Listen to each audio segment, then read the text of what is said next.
Bonjour tout le monde et bienvenue dans une nouvelle vidéo. Aujourd'hui, je vous propose la critique d'Envoûté de l'auteur américain F.T. Lucan. C'est un roman de fantasy jeunesse d'environ 370 pages qui mêle magie, romance queer et rébellion contre les statu quo. J'ai déjà lu d'autres livres de l'auteur, notamment sur This Is Ever After, il y a environ un an. Pour l'édition française d'Envoûté, on doit remercier Kajimar Jeunesse qui a publié le livre en 2025. Quant à la traduction, c'est Alison Jacques et Robert qui s'en est cherché comme dans les cas de So This Is Ever After. Je tiens quand même à préciser que j'ai terminé ce roman il y a presque un mois.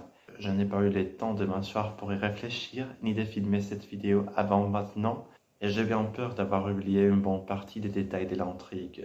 Avant de me mettre à filmer la critique, juste après avoir fini le livre, j'ai l'impression que la moitié de l'histoire s'efface de mon cerveau. Et ça ne change rien que j'ai adoré les romans, ou au contraire que je les détestais. Bref, on va faire avec, mais on va essayer quand même. Envoûté raconte l'histoire de Rook et Sun, les deux protagonistes du roman. L'histoire est racontée à double point de vue, chacun prenant son tour pour narrer les événements. Rook vit seul dans un quartier triste de la ville, complètement dépourvu de magie. Orphelin, il a grandi chez sa grand-mère, mais après son décès, il se retrouve totalement exclu de la société magique. On lui a dit qu'il n'a pas la moindre once de magie dans les veines, et selon les règles du consortium qui régit la société magique, il ne peut donc pas y appartenir. Déterminé à trouver sa propre place dans le monde magique, Rook invente un appareil capable de repérer les lignes telluriques, des lignes invisibles aux jeux des noms magiques, mais dont les magiciens se servent pour canaliser la magie et lancer des sorts. Comme il n'a rien à y perdre, Rook se tourne vers Antonia X, la magicienne la plus puissante de son époque, pour lui demander un poste dans son bureau. Il nourrit également l'espoir qu'elle l'accepte comme apprentie en magie. Antonia est un peu soupolée et elle a un faible pour ce qu'elle appelle les micro-rébellions. Même si Rook semble dépourvu de pouvoirs magiques, elle décide de lui enseigner la magie. Elle n'hésite pas à tenir tête à tout le monde pour l'aider et les protéger. Mais il y a aussi quelque chose qui cloche. Antonia est à la fois admirée et redoutée de tous, et pour une raison qui est la garde secrète, le consortium l'a mise à l'écart et lui a interdit de prendre de nouveaux apprentis. Rook commence alors à se demander si Antonia ne chercherait pas à se servir de lui dans ses manigances contre le consortium. Lors de ses missions pour Antonia, Rook apprend à connaître Sun, qui est apprenti aussi sous la tutelle des Fables. Si Antonia est un peu hors la loi, Fable, lui, est très attaché aux règles. On pourrait dire qu'ils sont complètement opposés. Pourtant, ils entretiennent une collaboration professionnelle étroite et aussi un peu étrange, à mon avis, et semblent s'entendre mieux qu'on ne pourrait l'imaginer.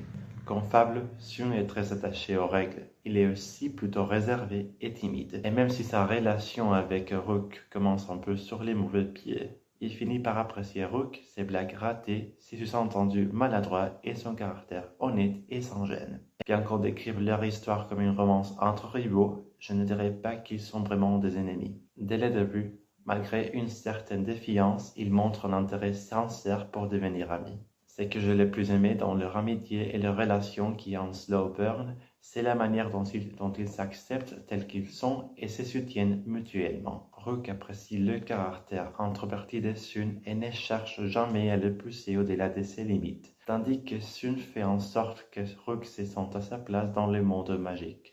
Il voit en lui la magie que personne d'autre ne semble pouvoir percevoir, et c'est à ces moments qu'il commence à remettre en question l'ordre établi et les règles strictes du consortium.